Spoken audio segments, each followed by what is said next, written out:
Welcome, everyone. Thank you so much for joining us tonight. For those of you who don't know me, my name is Daphne Lazar-Price, and I'm the Executive Director of the Jewish Orthodox Feminist Alliance, JOFA. JOFA has been around since 1997. Our mission is to advocate and advance women within the framework of halakha to create a vibrant and equitable Orthodox community. It is my distinct pleasure. First of all, I want to thank, before I do that, I want to thank Alana and Brett and Sylvia and Lily for opening their home to us. Thank you. How are they? Thank you. I would like to welcome Dr. Laura Shaw-Frank. Before I do, I just want to say Laura and I have been good friends for, it feels like forever. We work together in multiple ways. I sit on the board of the Washington Council for the American Jewish Committee, where Laura is the Director of Contemporary Jewish Life. And Laura is a board member at JOFA. And so Laura was here in Washington for some APC events. And I said, hey, let's kill two birds with one stone. And when we talked about what Laura should talk about, I had just finished reading Rabbi Adamins's book on Eruvin, which I brought. And I said, you know, what was really interesting to me was in all of the debates of building Eruvin in North America, when Jews first started coming, there was this tension between, was this going to be good for the Jews, or was this going to tear the Jewish community apart? And you would need to read the book to really understand the arguments why in each city there was different dynamic. But as I read it, a lot of the arguments resonated with me when it came to advancing women. Was this going to strengthen the Jewish community, or was it going to divide the Jewish community? And so that conversation spurred the topic that Laura will be speaking on tonight, which is the way we never were, the danger of nostalgia of Orthodox communities today. Before we go on to that, just a couple other JOFA plugs, because I can. We recently published the second volume of Hilchot Nashim. These are volumes of halakha written by women related to issues that impact women and communities, everything from women-led Megillah reading to Can a Woman Touch a Torah and Kiddush and Kaddish and lots of stuff in between. I'm happy to leave them aside if people want to take a look at them later. What else? We have a bunch of interesting things coming up on the horizon. If you're not on our mailing list, please join. Our website also is www.jofa.org. And those of you who are here, if you're not already on the list, will be added. I do want to give Laura a proper introduction before she captivates us. Dr. Laura Shaw-Frank serves as AJC's Director of William Petcha Contemporary Jewish Life. She holds a PhD in Jewish History from the University of Maryland College Park, an undergraduate and law degrees from Columbia University. Previously, Shaw-Frank held educational and administrative roles at Yeshivat Maharat and SAR High School in Riverdale, New York. In addition to her secondary school and postgraduate teaching, Shaw-Frank has lectured widely across the country at conferences, synagogues, University Hillels, and adult education institutes. She has published articles on subjects including Israel education, Jewish marriage and divorce in America, modern Orthodoxy, and Orthodox women's leadership. A passionate proponent of deep and nuanced Jewish education, Shaw-Frank has worked extensively on national and international Jewish history and Israel education initiatives. Prior to beginning her work in the Jewish community, Shaw-Frank was a corporate litigator at the firm of Struck and is it Lavan or Levan? I should know these things as a law school professor. Anyway, without further ado, I am going to give the floor to Dr. Laura Shaw-Frank. Thank you. It's wonderful to be here. I always say about Daphne that I live a very busy life, and there are basically two people I talk to on the phone, maybe three. That's my sister, my mother, and Daphne. That's how important she is. Okay, so I'm thrilled to be here, and I'm thrilled with what an amazing turnout. So I hope I can live up to this amazing turnout. So I wrote my dissertation about the history of Jewish marriage and divorce in America, which is a topic that we're not really going to talk about at all today, but is germane in the following way.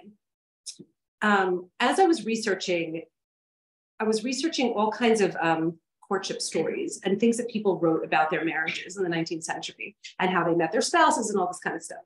And I came across a quote from a book called Actually, I don't remember what it's called, but the author is Stephanie Kuntz, and she's a big historian of marriage.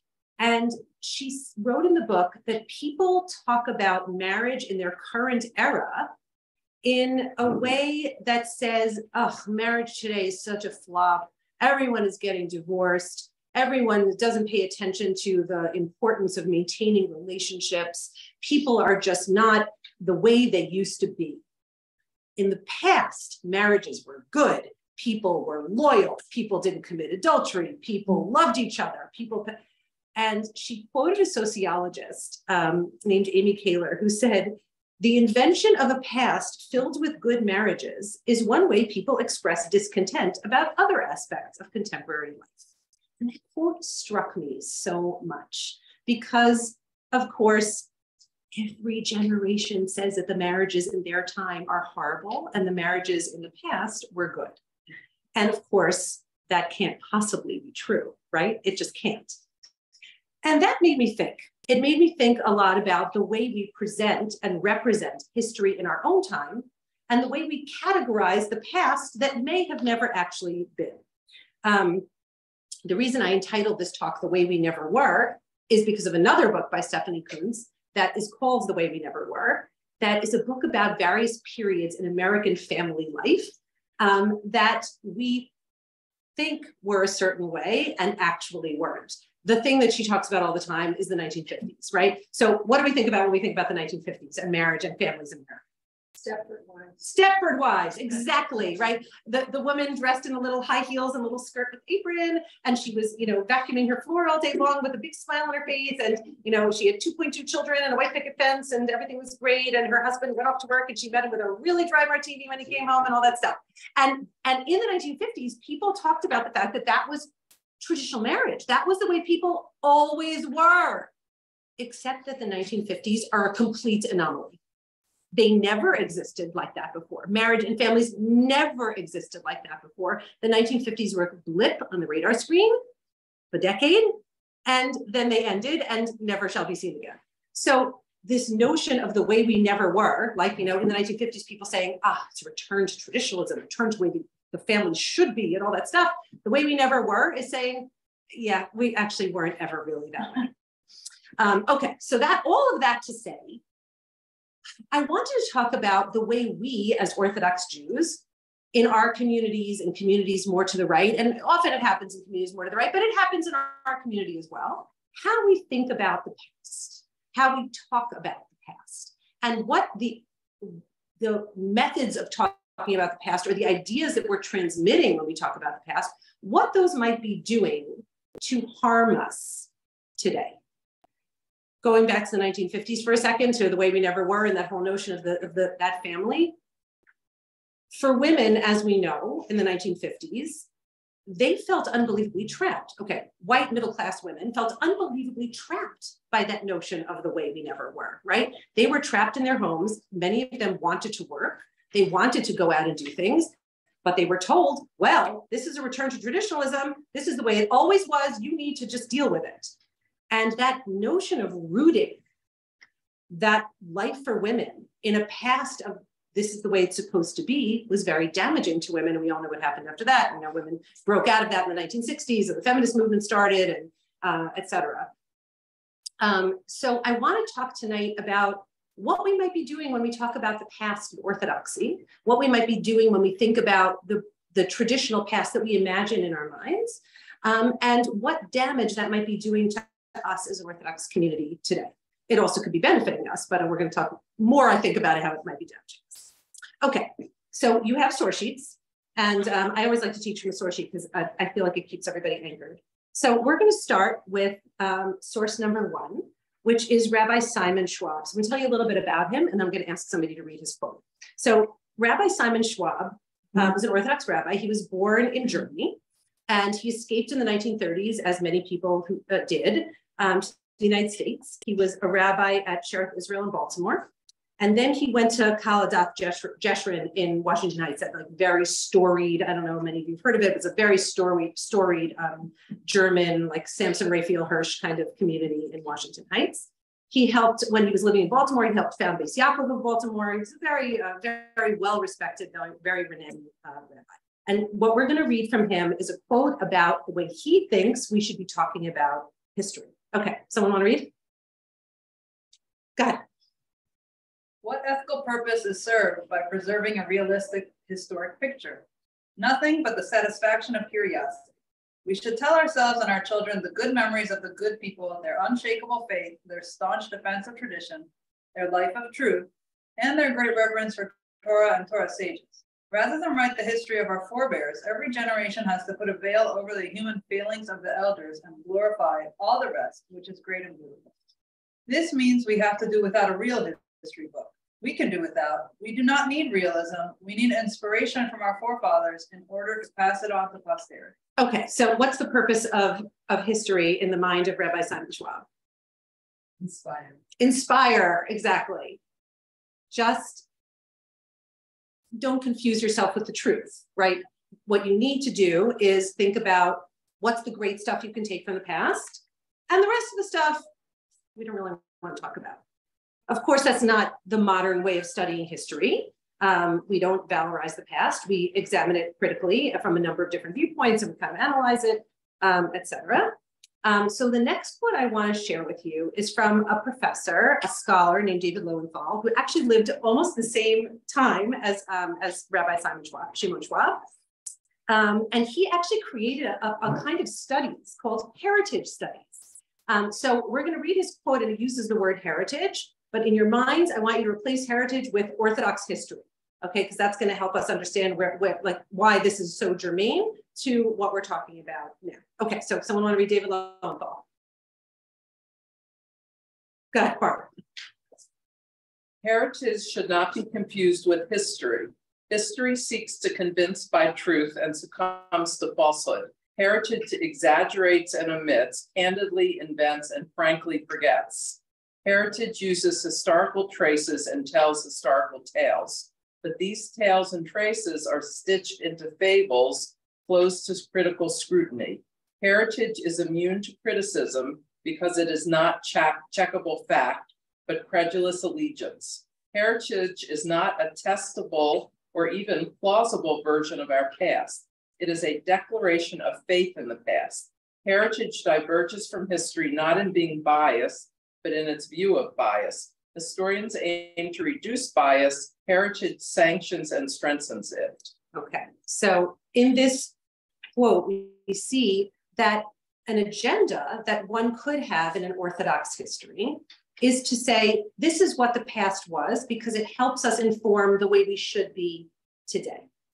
And, it's not just Orthodox Judaism that does this. Of course, lots of places do it, including, one could argue, various places in the United States over our history. Certainly, I don't really want to compare Orthodox Judaism to the Soviet Union, but I'm going to do it. And I don't mean to make that facile, that's ridiculous. But places that have an agenda about the way they want history to be interpreted teach it in a certain way. I'll give you an example that's less charged in calling Orthodox Judaism the Soviet Union. Think about American history for a second. When we talk about American history, we are valorizing the founding fathers who had these notions of freedom and justice and all those wonderful things. We sometimes sweep under the rug the fact that our founding fathers, some of them were slaveholders. And we're talking about, all kinds of wonderful ideas of equality and liberty and good Enlightenment values while they were slaveholders. Also, by the way, we have a perspective of being Americans. We think that the revolution was a great thing. I'm betting that British textbooks don't quite do it the same way. Another example, we in the North, and I guess we're below the Mason-Dixon line now, but okay. We in the North talk about the Civil War in a very different way in our history classes than the South does. To this day, really to this day, there are different perspectives that come up. So there's no question that history always has some kinds of perspectives and biases, and the role of the historian is try to push away those biases. But David Lowenthal is pointing out that there's a kind of extreme bias that you could have in history, which is this kind of heritage studies, this kind of notion that you're really formulating a past that meets the needs of what the agenda you have is in the present. Okay, so now we've kind of framed out this this notion of what history could be, etc. I want to ask a question that I want us to hold as we think about as we're going through these. We're going to touch on 4 different types of historical editing. I want us to think about how Orthodox Judaism, Orthodox Jews might use history. I want us to think about that. What might be particularly wonderful about the way Orthodox Jews can use history? And what might be particularly problematic about how Orthodox Jews might use history? Okay, so keep that in your mind. Oh, yeah. Sure. How far back in history? That's okay. Great question. You want us to think about it? Okay, great question. Excellent question. So we're going to start. The first source that I'm going to talk to us about is the medieval period.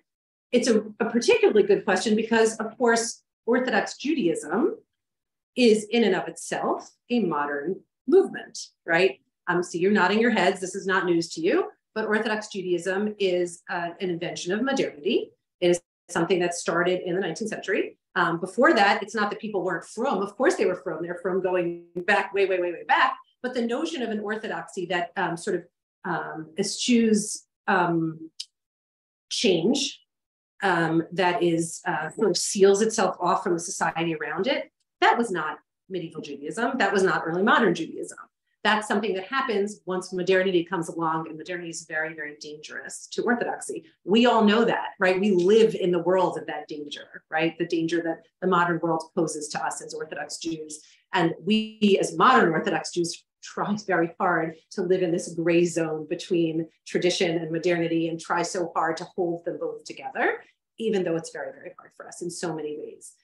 So when you can go all the way back to Tanakh, although I will say that when you get back into like the really like the tough part of Tanakh, there's not a lot of historical evidence for it, even though we as Orthodox Jews believe that it did happen, just because I used to tell my students when I taught at Beth Tefillah, where Barbara's kids were, I used to say to them that lack of evidence is not evidence of lack, right? Because you're going back so far that there is no evidence. So you could go back to Tanakh. Well, that's a long answer to a short question. Okay, other questions before we start? Great, let's dive in. Okay, so we're going to start with the medieval period. We're going to start with the medieval period, and I want to ask you a question. How do you imagine Jews were in the medieval world religiously?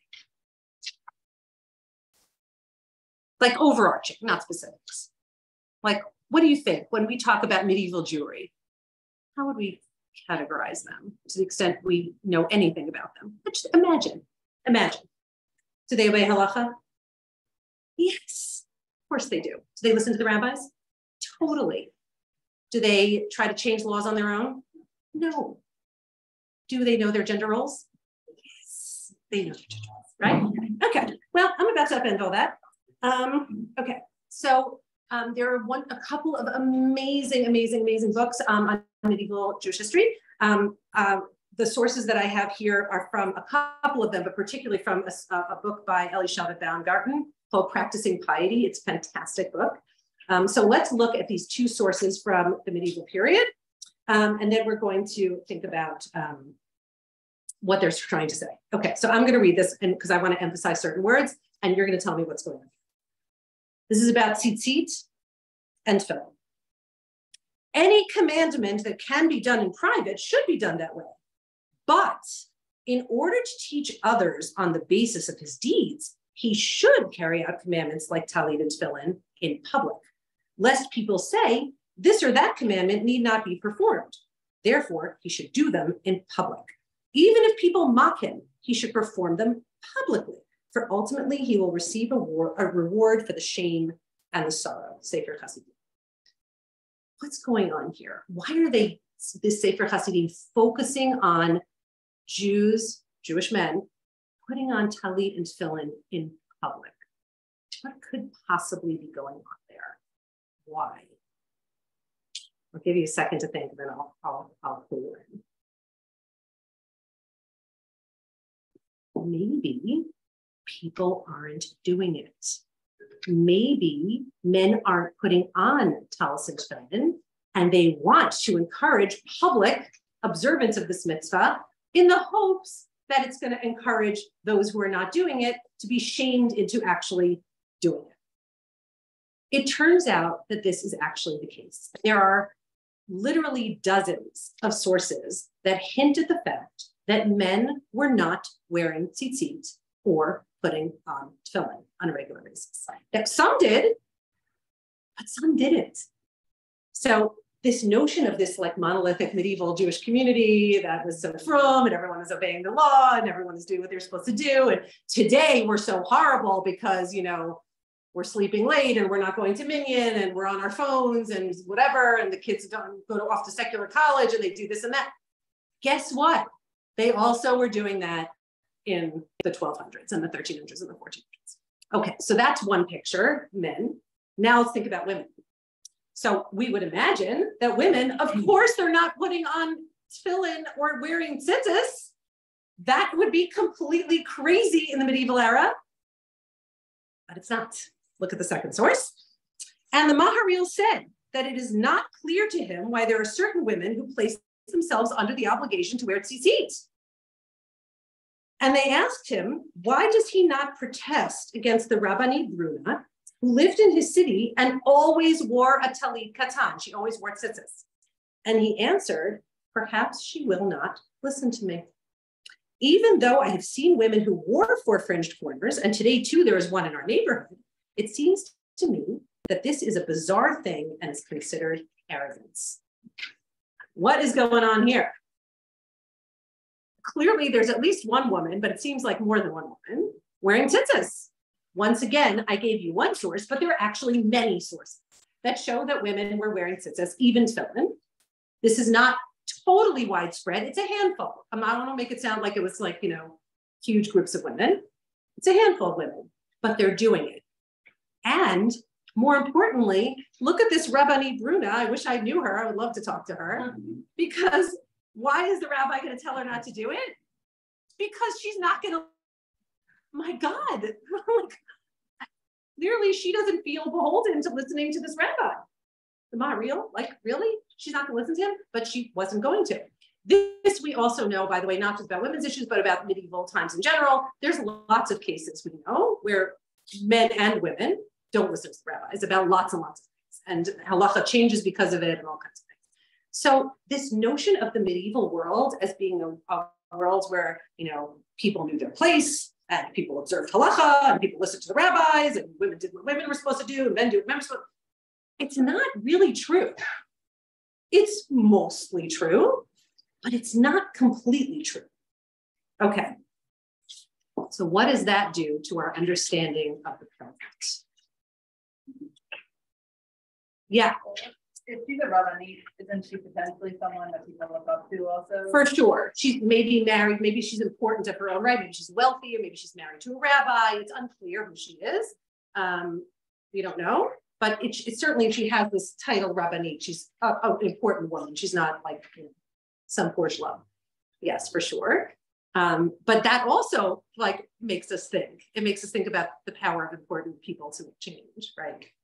So what do we do with this story today? How does this impact today? Yeah, go ahead. I mean, it kind of feels like there's nothing new from the sun. Uh-huh. You know, like the Nishma study that just came out that 15% of Orthodox men don't daven at all, and right. You know, even a certain percentage of ultra Orthodox, you know, like it's not new. It's been happening for years, and we just like to think it hasn't happened and we can change everything ourselves, but it's right. It's like the marriage, right? It's like Stephanie Kunz's quote about marriage, right? You know, like in the past, everyone put on talis and tefillin. Now, today, we're so horrible, we're the worst, we don't do it. But actually, there's nothing new. Okay, good. What else? What about Rabbanit Bruna? Like, what do we do with her? And how does that influence? We don't have to answer that yet because we're going to come back to it at the end. But like, how does that maybe impact the way we talk about Orthodox Judaism today, or some of the debates that are going on in the Orthodox community today? because there are a lot of those debates. So how do we process them? Hold that. Okay. The next source, we're actually skipping ahead now. We're going to skip way, way ahead to the 20th century. And the next source I want to talk about is about Beis Yaakov schools. So first of all, what do we know about Beis Yaakov schools? Is there a Beis Yaakov in Washington? No. Right, I know there's one in Baltimore. I lived in Baltimore for 12 years. A very, very successful Beis Yaakov in Baltimore. So what do we know about Beis Yaakov schools? Very pro. Sarah Schneer founded them. Good. Sarah Schneer was very concerned. Girls were leaving like that. Exactly. Excellent. Okay. So very good. Sarah Schneer, who lived in Poland in the early 20th century, she was born in 1883. She saw that girls were actually going off the derech.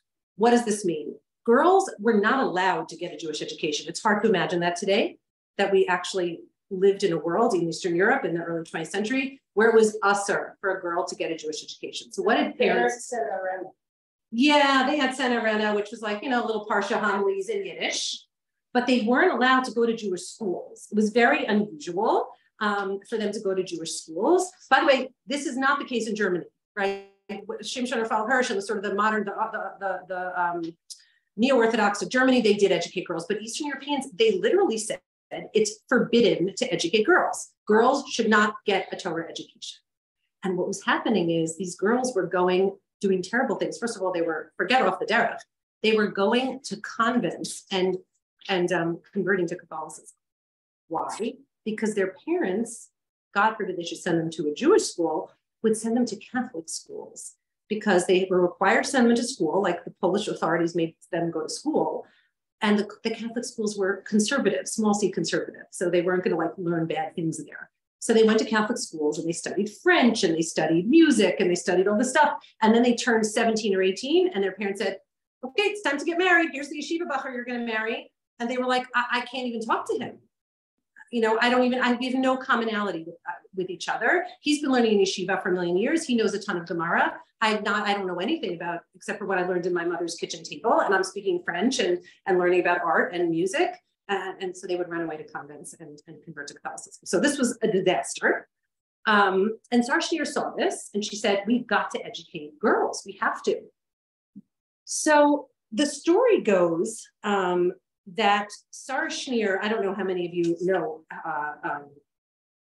about this, but the story goes in the Orthodox community that Sarah Schneer made sure to get rabbinic permission for her opening school. Does this sound familiar? Yes, okay. By the way, Beis Yaakov schools transformed girls' education, and the education that your daughters and granddaughters get in the schools that they go to, whether it's Berman, Yeshiva of Greater Washington, whatever school they go to, was directly influenced by Beis Yaakov schools, which changed everything. And girls now, of course, what girl doesn't get a what Jewish girl is forbidden from getting a Jewish education in the Orthodox community? It's not a thing. So clearly she was a transformative person. So the notion, the story that is told about Sarah Schneer in the Orthodox community, not in the modern Orthodox community, but in the more Beis Yaakov community, is that she made sure to get permission from the rabbis before she started her school. So we're going to look at a quote. Okay, we're going to look at a quote that was from Rabbi Pesach Krohn, big rabbi, Jewish educator. This is a quote that was taken from a video that he filmed for the 80th yortzeit of Sarah Schneer. So she died in, I actually wrote down the year she died, I think it was in 1935. Okay, so her 80th yortzeit was 22. Okay, here we go. She wanted to start a religious school for girls, but many were opposed to her idea. Okay, so far so good, we're accurate. Her own brother was against it. She had a brother in Czechoslovakia and she wrote him. She said, why don't we ask the Belzer Rebbe? Let's see what he says about teaching Torah and giving firm education to girls. And her brother said, okay, let's go to Marienbad. That's where the Belzer Rebbe is. And in Marienbad, they sent in a kvittel to the Rebbe. And Sarah Schneer wrote in her diary, she was in the room when the Rebbe said these words, bracha v'etzlacha. And she went and she had the same question asked to the Chafetz Chaim and to Rabbi Chaim Ozer Grodzinski.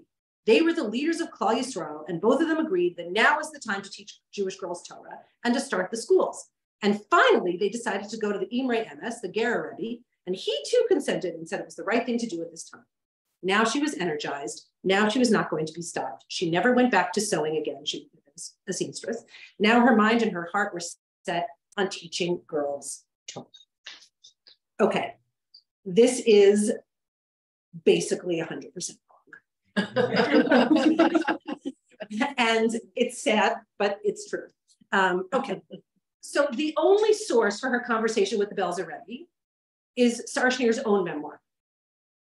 And her own memoir, oh, I meant to bring the selection from the memoir and I forgot it, I'm sorry. But basically what she says is that they went to the Belzer Rebbe in Marienbad, and her brother did in fact say, she didn't say, let's go ask permission. Her brother said, oh, you want to open a school for girls? Maybe we should go discuss it with the Rebbe. So they went to talk to the Belzer Rebbe. They were Belzer Hasidim.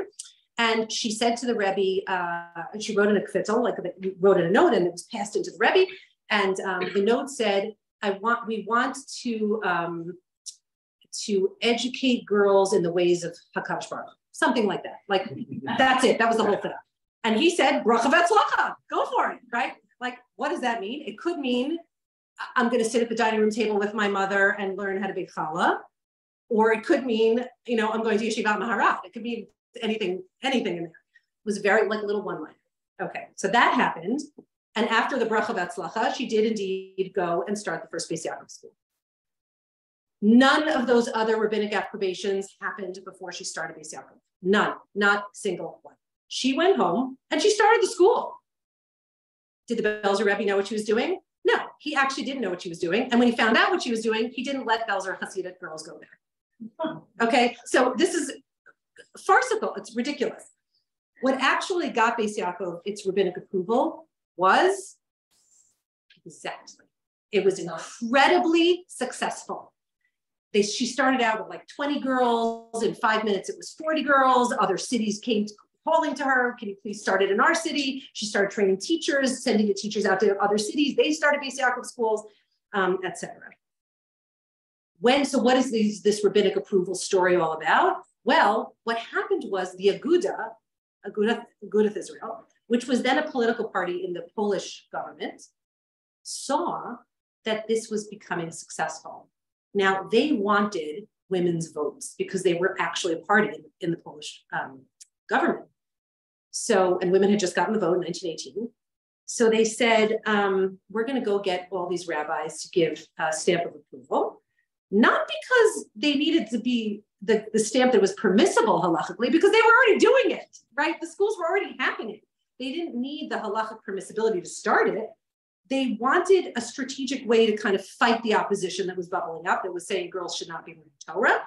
And they wanted this ideological support, like it's always good to get that support. So they went around and they gathered rabbinic approbations, not Sarah Schneer, the Aguda did it.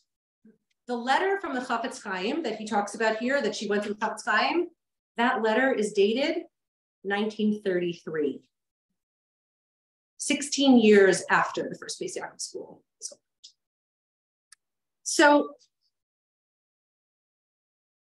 and all the other rabbinic approbations as well, way after the first school started.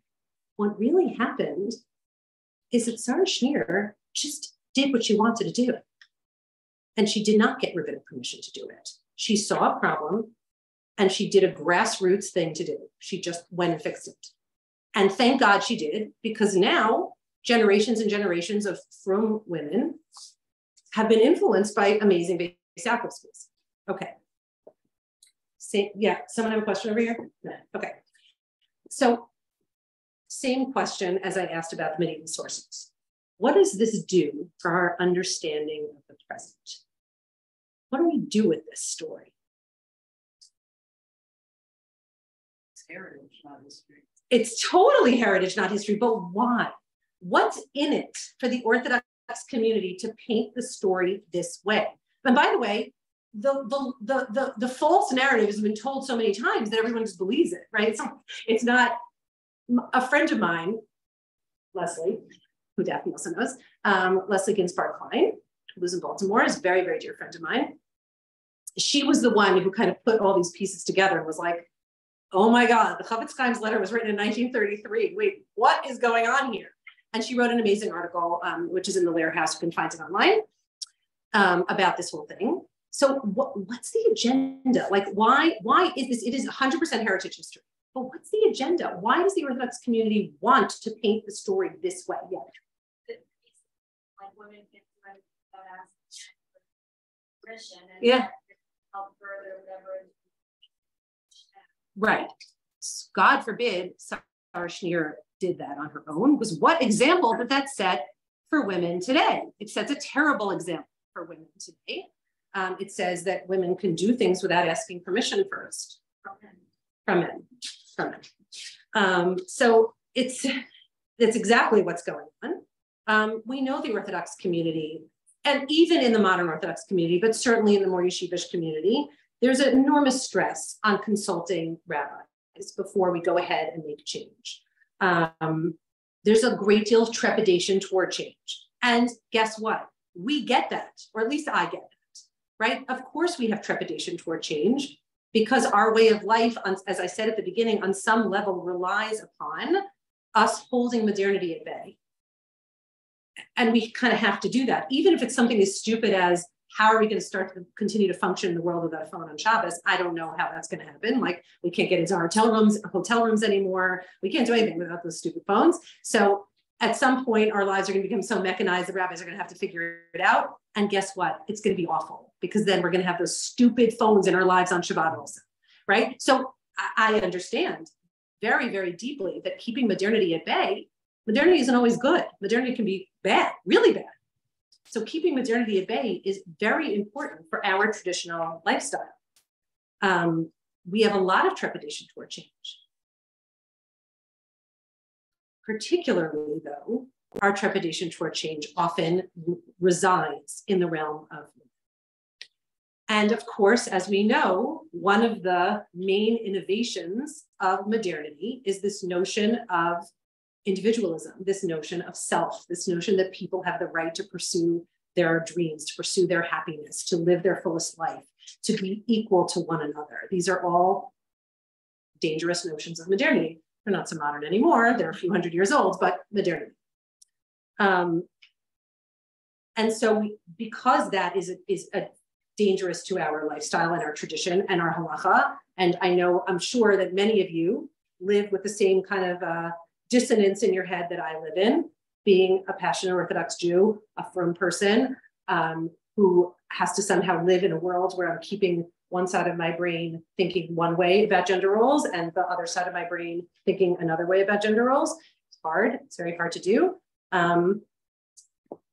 But certainly a story like Sarah Schneer's story upends some of our notions about what does and did happen with respect to change and women in the past. She just did it. She was basically like, I'm going to do it and I'll apologize afterwards, or I won't. And she was an out-of-the-box woman. She did get married for a short time. She got divorced. She never remarried. She was very devoted to this. This was her project. And that was what she did. She was an out-of-the-box person. And she didn't ask for permission. She saw the problem and did it. So hold that one. Okay. Next source. Now we're getting into the 20th century. And then we're going to do 21st. I guess she was also the 20th century, early 20th century. But now we're going to do late 20th century. Okay. Sneas. So it's a little bit hard to see here, but I'm hoping that you'll be able to pick it up. So these two pictures, okay, the top picture is from the 2016 Feldheim biography of Rebbetzin Vichna Kaplan. So Vichna Kaplan was one of the founders of Beis Yaakov in America. She's a very renowned woman. Feldheim, I'm sure you all know, is a publishing house that publishes books for the Orthodox community. She was Rebbetzin Kaplan was a huge pioneering force of Beis Yaakov in America. So the picture on the top there appears in her biography. So again, citing my friend Leslie Ginsburg Klein, who studies Beis Yaakov, she was looking at this biography and she was like, wait, that picture looks really familiar to me. Where does it look familiar to me? Oh, I know where it looks familiar to me. It's from an old Beis Yaakov newsletter. And she looked at the picture, which is the one on the bottom. She was like, oh my God, they completely photoshopped the picture. Now, I don't know if you can see. Look carefully. See the woman who's sitting all the way on the left? Yeah. She's got really short sleeves in the bottom picture. Look at the one in the top. Her sleeves are good. Now, I don't know if you're gonna be able to see this well, but in the back, there's a woman on the bottom who's got a hat on, but she's got a lot of hair showing. Now look at her on the top. She only has a teeny bit of hair showing in the front. Okay. She's got a new shirt underneath. Oh, yeah. Oh, yeah. Yeah. Her neckline was raised up. And the sleeves on another. Oh, yes. Oh, yes. The whole thing is changed, right? The sleeves are lengthened, the necklines are raised, the knee-length hems are extended another 4 inches. The married woman's head covering is extended, etc. Now, I want you to know that this is not the first time, and it's not only with women, that Orthodox history is sort of reclothe people. So I don't know how many of you have heard of Professor Mark Shapiro. He wrote a book called Changing the Immutable, which is actually about Orthodox history. He doesn't use any of these examples, but one of them actually, but it's a great book, a good read. And one of the stories he tells is, I think there was a Photoshop, I know what it was. The Lubavitcher Rebbe was bareheaded. I see people nodding their head. There was some picture of the Lubavitcher Rebbe bareheaded when he was a university student in Germany, and they airbrushed like a yarmulke onto his head. Because, you know, the Chabad people were like, oh my God, you can't show the Rebbe without a kippah, that would be horrifying. So, of course, you know, if you know anything about what was going on in Germany at the time, of course, he was not going to wear a yarmulke in a German university in the early 20th century. That's not a thing. You couldn't do that. You would have been attacked. So, you know, the lack of yarmulke doesn't do anything to reflect poorly on the Rebbe's religiosity. It was what people did back then. So this tznius thing is very, very interesting because it tells us something about the past. It tells us about what levels of tznius were in this picture was taken in 1940. That the tznius levels were different than what we expect of women today. Which is really interesting. Really interesting. By the way, that doesn't mean that there weren't very strict standards for tznius in Eastern Europe in the 19th century. There were. But this is 1940s America, and things were different in 1940s. Most married women did not cover their hair. High school girls wore bobby socks. They wore short sleeves. They wore skirts above their knees. Those are the facts. That's the facts. And they went to Beis Yaakov Valley. So what Leslie Ginsburg Klein writes about this is that it's just not right to edit this way because it actually undermines the work of Rebbetzin Kaplan. It says that Rebbetzin Kaplan did less than she actually did, right? One of the roles that she had was bringing a more secularized American Jewish population back to Yiddishkeit, because that's where we were in the 1940s, right? Bringing them back to Yiddishkeit, making them dress more tznius. So on one level, it kind of undermines her levels of her achievements, but also it undoes our notion of what appropriate tznius was and makes us think again that it was always this way, right? The way we never were, like we were always supposed to dress a particular tznius way, even though in that era, the Lubavitcher Rebbe didn't wear a kippah to university, and Beis Yaakov girls went to school wearing short sleeves and short skirts. I was actually just paying a shiva call to a friend of mine whose father passed away, and I was in her house. Her grandfather was a chassid. She doesn't remember what Hasidic sect he's from. He's a Holocaust survivor from Hungary. He may have been Satmar, it's unclear. But she showed me pictures of her parents' wedding. So there's the grandfather in the shtrum. And he's walking her father down the aisle and her mother, et cetera, et cetera. The mother was wearing, you know how at Hasidic weddings, the bride has a very solid veil over her face. She had that thing. And then there's pictures of the reception. And guess what? There's no mechitza, and all the tables are mixed seating. I was like, I said, Gabi, what is going on here? And she was like, they didn't do that then. They just didn't do it. We have photographic evidence. And this was in the 60s. This wasn't even in the 1940s, later. So again, what does this do to our understanding of the present? What do we think? We're going to tie this all up at the end very shortly. We're almost done. It makes us feel so extreme.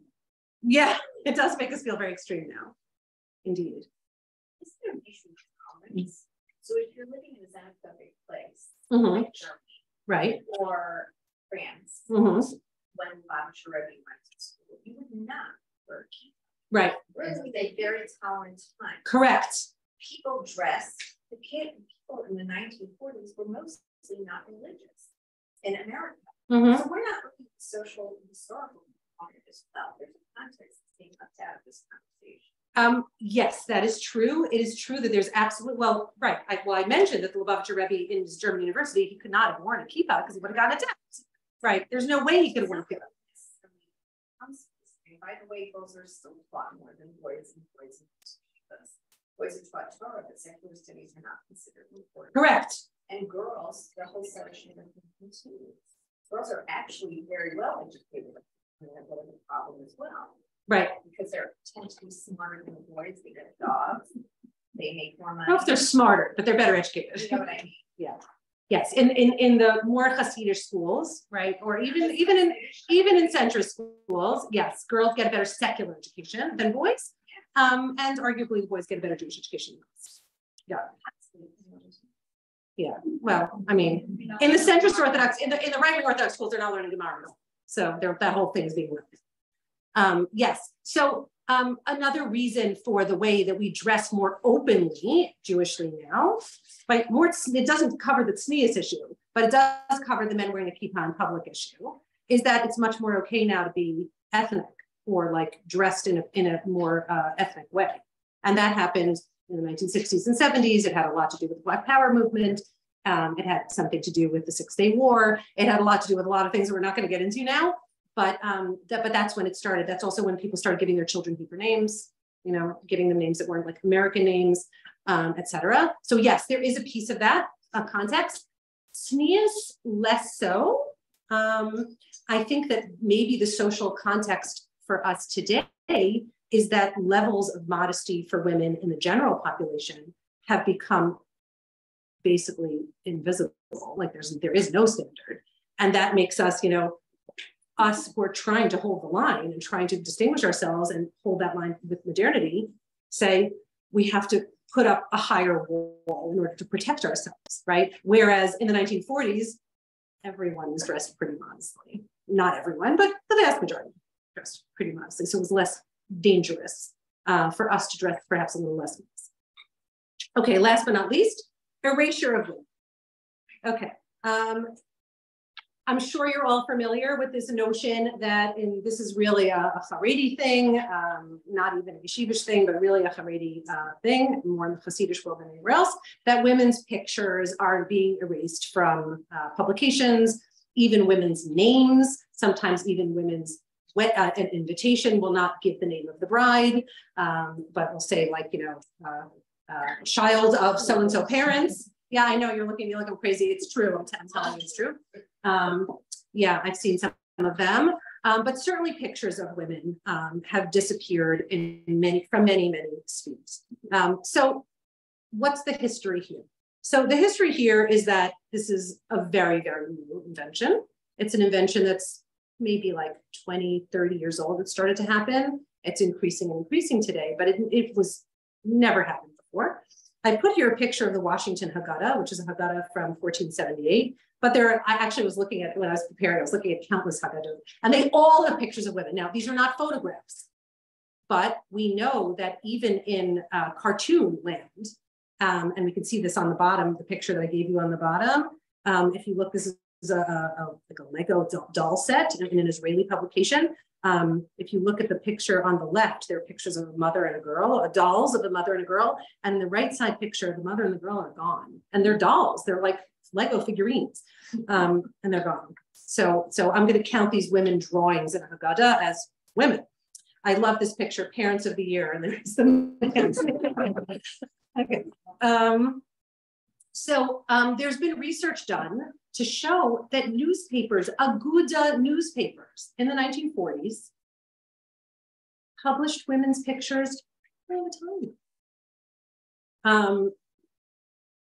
They had the seal of approval from Haredi Rabbanim. There was a publication called Kol Yisrael under the auspices of Aguda, carried the chief rabbi of Israel's seal. The editor in charge was known to be very religiously fervent and very outspoken. And you would think that if he had had a problem with publishing women these pictures, he would have said so. You may also remember the Hillary Clinton kerfuffle. I remember when in the room, the Osama bin Laden picture. Right, and they took her out of the picture. And also there was another thing, it was a march, and they took Angela Merkel's picture out. There was some march of European Union leaders, and they took the picture. Okay, so when the Hillary Clinton thing happened, this is what Die Zeitung, an Orthodox newspaper, said. The allegations that religious Jews denigrate women or do not respect women in public office is a malicious slander and libel. The current Secretary of State, the Honorable Hillary R. Clinton, was a senator representing New York State with great distinction for 8 years. She won overwhelming majorities in the Orthodox Jewish communities in her initial campaign in 2000, and when she was reelected in 2006, because the religious community appreciated her unique capabilities and compassion to all communities. The Jewish religion does not allow for discrimination based on gender, race, etc. In accord with our religious beliefs, we do not publish photos of women, which in no way relegates them to a lower status. Publishing a newspaper is a big responsibility, and our policies are guided by our biblical board. Because of laws of modesty, we are not allowed to publish pictures of women. Laws of modesty, we are not allowed to publish pictures of women. And we regret if this gives an impression of disparaging to women, which was certainly never our intention. We apologize if this was seen as again, last, and now we're going to wrap it up. What does this do for our understanding of the present? Which this is the present, right? This last one is actually the present. What happens when we erase women from the public sphere? Okay, but like that bottom picture, like really, the cartoon, the Lego woman is going to cause temptation. Representation. Right. Okay, so what happens when women are represented? Like what does that do? You get erased. Women are erased. You stop thinking about women as individuals with individual needs and wants. And I think it talks about the problem with men. They're so lustful. If they see a picture of a woman, they're just going to go, like, to a strip club or something. Which is another issue, right? Crazy. Right, it's another issue. In a fake world that doesn't really exist. Help men like live in like la la land where like that's not how the real world is, and it's just it's also harming little boys to grow up like this because then it's not natural. It's that's not how the real world is, and if you think that all obstacles will be removed from your path, that doesn't exactly foster resilience. No, it doesn't foster learning anything. It fosters relying on everyone else to figure everything out. The reality that our kids see is the reality that they understand. I'll never forget this when my son, who's now 21, was 4. He came home from nursery school. It was President's Day. They were studying about President's Day. And he said to me, Ima, oh my God, we learned about Abraham Lincoln today. He was a lawyer. No boys could be lawyers. What was his reality? His mother was a lawyer. Why he didn't think, well, I was a lawyer. So what our kids see is their reality. So that's also a huge piece of this. There are no women. Then how do they see women as in any way important or worthy of being seen? And being worthy of being seen, like being seen as being full human beings, et cetera. So I want to, go ahead. It's not just that women aren't worthy of being seen, but that the classification of women as obstacles that shouldn't be seen means that women are not part of their lives in a positive way at all. That's right. Women are only dangerous. That's right. Women are solely dangerous, and men are solely weak. Yeah. Those are not images that we would like. Yeah. And it also takes the power away from women, because if a woman can't be pictured, then you get into, well, then she can't speak in front of a congregation, or she can't speak in front of men. And therefore you basically take any power away from women, and you're making sort of them, powerless, and men are the only ones that. Why is this phenomenon happening? Actually, right. It's a strange phenomenon. It's very strange. Yeah. I mean, look, I'm sure I would love to ask a psychologist, actually, like why don't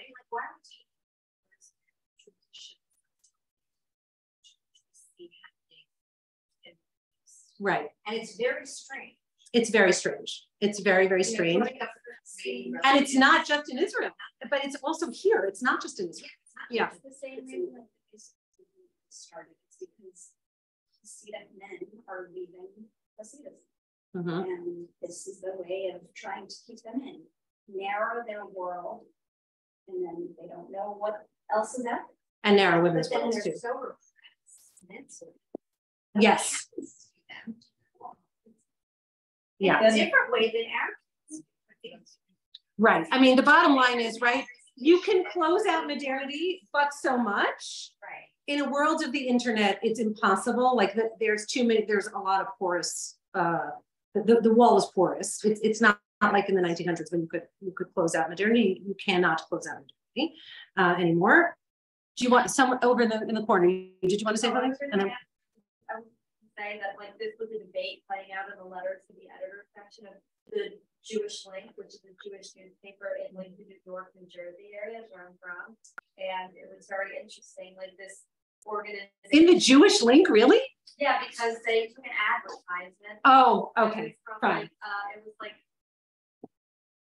this dinner that was honoring couples, a man and a woman. And they just put them in. Printed the man's picture. It was like Mr. and Mrs. So-and-so man's picture. Somebody was upset about that, as in my opinion it should be.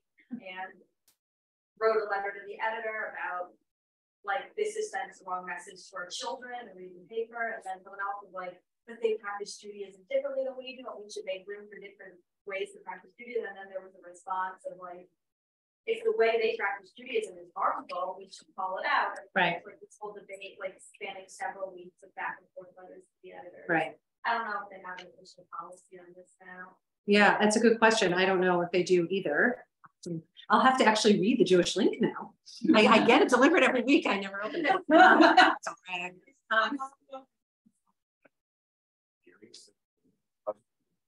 Here in Minneapolis, and Minneapolis is sort of like a satellite of the Chicago community, and I can remember some of the decisions that were made in the community among the sort of great thing were really to try to not like one up the Chicago community, but to try to make them feel like they were authentic and real. And in many cases, they would take more extreme views than even the CRC would. And I felt like it's a little bit of religious where we're trying to build credibility by outdoing the guy or person who is more to the right than I am now. But if I move even further right, boy, then I'm even more than they are.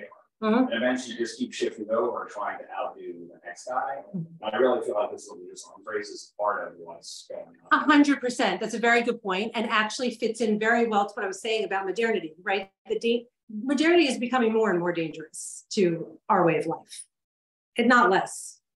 And the more dangerous it becomes, the more our inclination is to circle the wagons and close it out somehow. And even that happens in the modern Orthodox community. It happens everywhere. We have to figure out how to keep this way of life that is so countercultural. It really is very countercultural, alive. And it's one thing when our kids are living under our roof and going to yeshiva day school, and it's yet another thing when they go off to the University of Maryland or wherever they're going to go to college, and they're living in the real world, so to speak. I think our world is also real, but okay. And they're faced with a whole other set of values and norms and everything else. And you can see why the wagons get circled. And frankly, in the more Haredi world, while they're more closed off, there's, as I said, there's no such thing as closed off anymore. There's no such thing. And we know there are studies have been done about, these kosher phones that are supposedly, everybody has in the Haredi world. It's complete BS. They all have an internet. And they're quietly, secretly using it. They need it for business. They need it for parnasa. They have internet. Men. Yes, although the women too. The women are like, you have a lot of like these, there's this whole flourishing like TikTok culture now. I mean, they're not such Hasidish women usually, but not far. Okay, I want to wrap up, so I want to be mindful of time, and then I'll take any questions. So, oh, yeah, go ahead. No, I was going to say it's a reaction to the smear from Dave Yaakov movement that women they have become so educated, right, capable that they're just so bending. Right. They can't be in pictures anymore. Right. It's just right. Okay, so that's actually an excellent point. women are much more dangerous now than they were then, right? Much more dangerous because women know more. And women are also the ones out working. They're in the real world. And the world as it existed in 1917 was a very different world for women. It's not like it was so enticing to be in the general public back then as a woman. It's not like you could be the Secretary of State or a Supreme Court Justice or frankly, pretty much anything. So the outside world is much, much more dangerous for women, for traditional views of womanhood. Yeah. I think we also have to think back to, you were kind of saying that it's medieval times are not so different. Mm-hmm. Yes, they were, in the sense that it was physically dangerous to go beyond the pale, to go beyond the ghetto. And I can assure you that a lot of people who were Jewish stayed very well within the not only the physical restrictions, mm-hmm. but you were part of a community. It wasn't something, like you said, you can't become Secretary of State as a woman or a man, as a Jewish man. Right. Okay, you were Shiloh. You were not accepted in the society. In fact, you were probably attacked. So with that kind of danger surrounding you and the sanctuary of being in the Jewish community, okay, so I have to keep Shabbos or I have to daven. I mean. Well, I think it's actually the religious thing that was going on in the medieval era is that there's no notion of secularity. There's no such thing as secularism. Right. For anybody, not in the medieval period. In the early modern period, you start Spinoza and there's some non-Jews as well. But in the medieval period, there isn't really a notion of being secular. I just want to mention that my mom went to a Catholic school. And I am. But part of the reason her father sent us to a Catholic school, because there was a public school that was both girls and boys, but he did not want her with non-Jewish boys at school. He did not trust them, like my friend. So he sent her to a Catholic school where she would be with other women. Mm-hmm. She and her sisters were excused from Catholic education. Right. And but it was a danger because she did the one friend she had, and this is very interesting, was a woman who was deaf and mute and was not accepted by you. She was not Jewish, and she was not accepted. Right. And they became friends. And she gave her novels to me. My mother would go up in the attic and read novels and Hungarian or Czechoslovakian because her father would only allow her to read, Kodesh. Right. So yes, it is there. Like I agree, it's ridiculous not to put the mother and her parents here. On the other hand, I truly understand this need to protect, to save our children, to save our community from some of the stuff that's going on. 100%. And that's why I'm saying that I also live so much in that zone of not knowing how much modernity to let in and how much to keep out, right? It is a dance that we in the modern Orthodox community do that, like, I am jealous in many ways of the Haredi world because they have the answer. Not that it works for all of them, it doesn't, but they have the answer, and the answer is to keep it out. And we are living in the sun of middle zone. Okay, so I want to wrap up by saying this. When I said that in the title of this talk, that this notion of nostalgia poses danger to the danger of nostalgia for Orthodox communities today.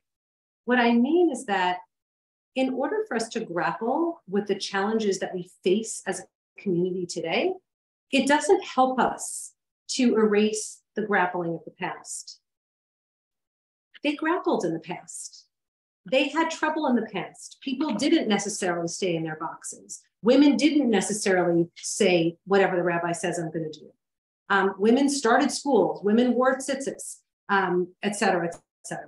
So grappling with that past, grappling with a past where there was a different level of tznius, grappling with a past where there were pictures of women and now there aren't, grappling with a past that is not an imagined past but a real past is actually much more useful to us as we think about coping with the challenges that we have today, many of which are analogous in certain ways, because today we also have women in the Jewish community who want to wear tzitzis and are not listening to rabbis, and the rabbis are not going to tell them no because they're not going to listen, right? We also have women today who I always wonder, like, what would Sarah Shir, would she have gone to rabbinical school? Maybe she would have, I don't know. but she certainly wasn't listening to the rabbis. She was going to do what she was going to do, and that was that.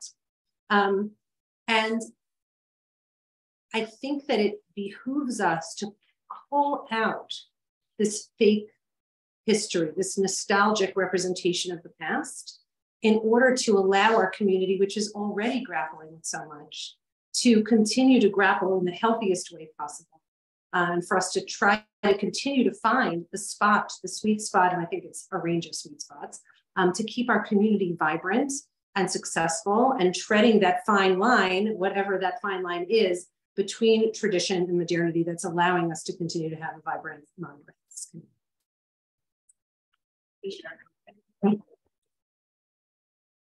Any last questions? I'm happy to answer, or any comments or anything like that. Yeah. Your statement about the Haredi community understanding that, that they have the answer.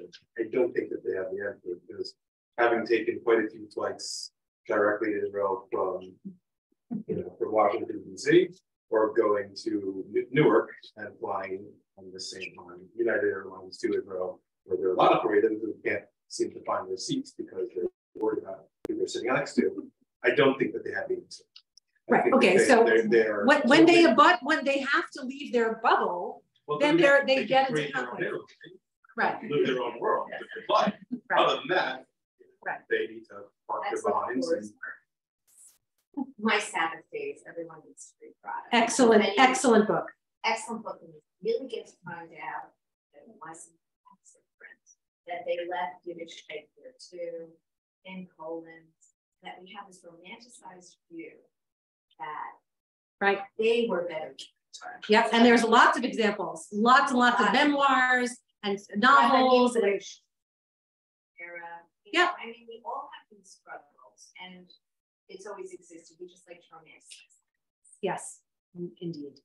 What was the name of the book? It's by Chaim Grada, which is spelled grade, like the word grade.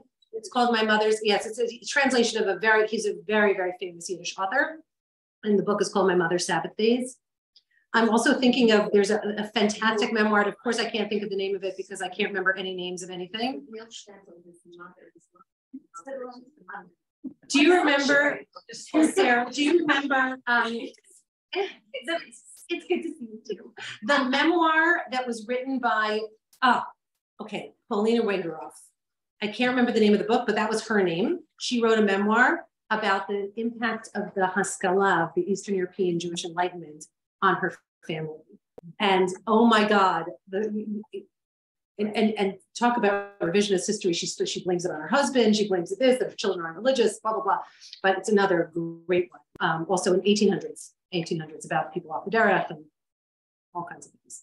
So yes, we shouldn't whitewash our history. So thank you all so much for coming. Thank